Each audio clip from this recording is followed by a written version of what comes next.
Calvin, and I'm a candidate for the MSc in Instructional Leadership at Jacksonville State University. This is my capstone project that will really kind of give you an idea of what I've learned throughout the course of this program by focusing on two activities. Number one, my action research project is part of IL 510, and number two, my curriculum evaluation of the Algebra 2 curriculum as a part of EFD 502. The first thing we'll look at is the action research project, which really focused on improving college and career readiness in mathematics at North Jackson High School based on the ACT. Our problem at North Jackson High School is that we've been having significantly poor performance on the ACT, specifically in the mathematics subsection. This is not a problem limited to North Jackson High School. This is not a problem limited to Jackson County. This is not a problem limited to the state of Alabama. This is a nationwide issue, and it's something that we wanted to take a look at, see if we could develop a plan that could improve student performance on it and ultimately improve student college readiness.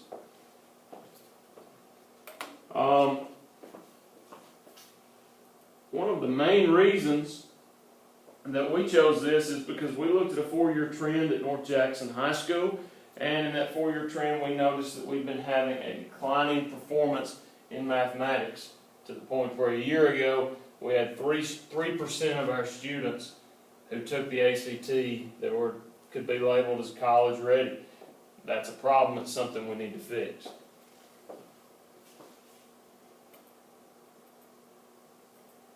So our plan was to select 30 students at random to participate in the ACT preparedness course that would really try to get them locked in on what the ACT wants, lock them in on what they need to do to succeed on that test.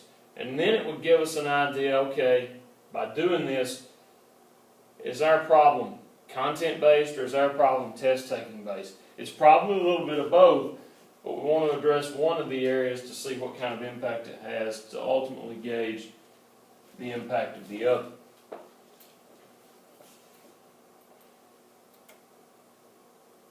The focus of the course was on test-taking strategies, learning how to take the ACT, learning and focusing on close reading, which ties in with a district-wide initiative that we have that's really trying to improve student literacy, because it's shown to be a huge problem in our area that students are able to read words, but reading for comprehension and reading for application are two areas that we've been very weak in, and we feel like that has a significant impact on the way our students are performing on the ACT.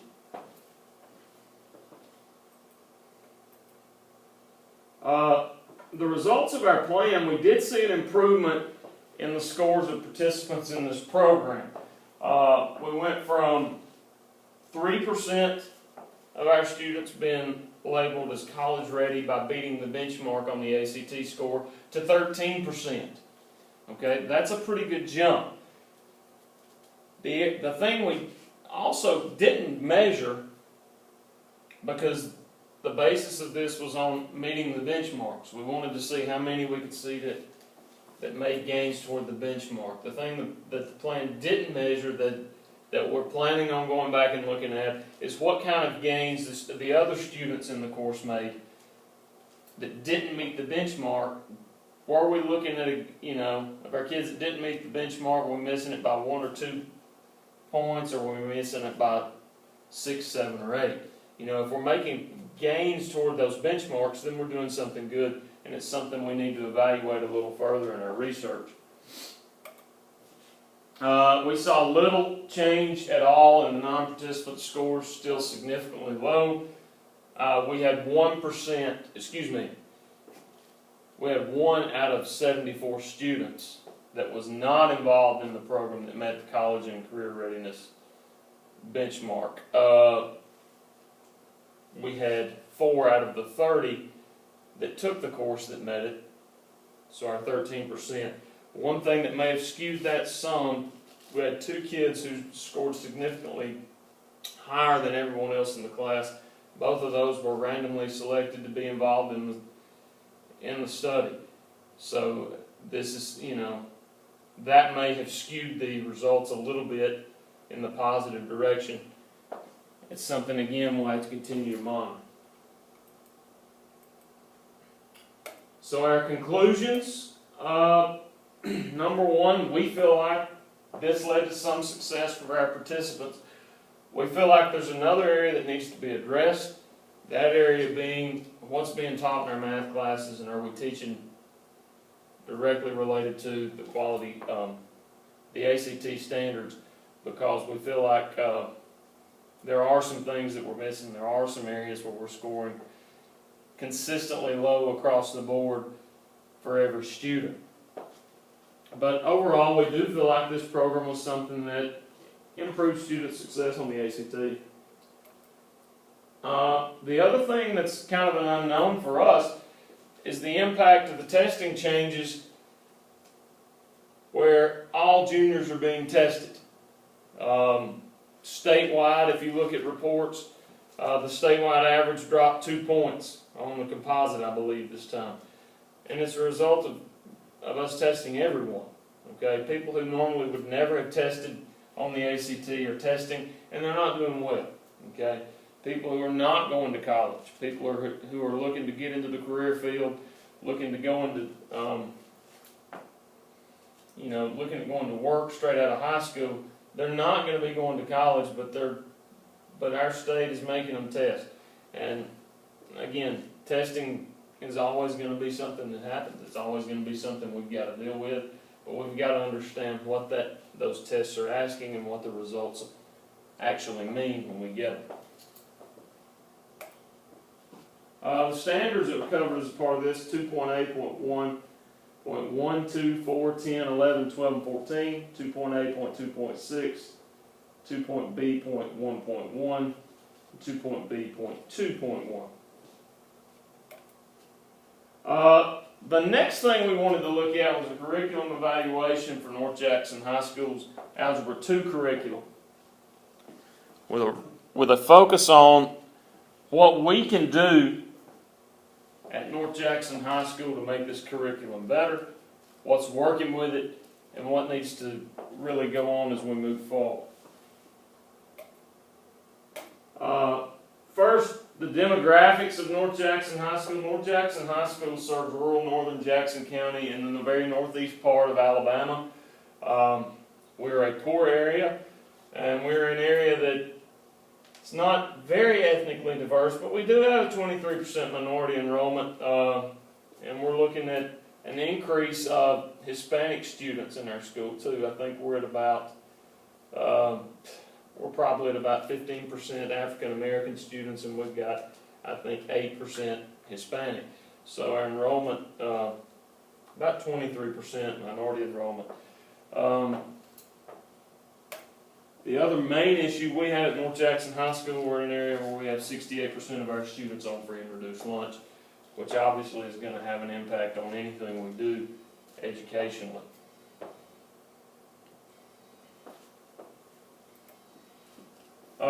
Three criteria for curriculum evaluation that we implemented.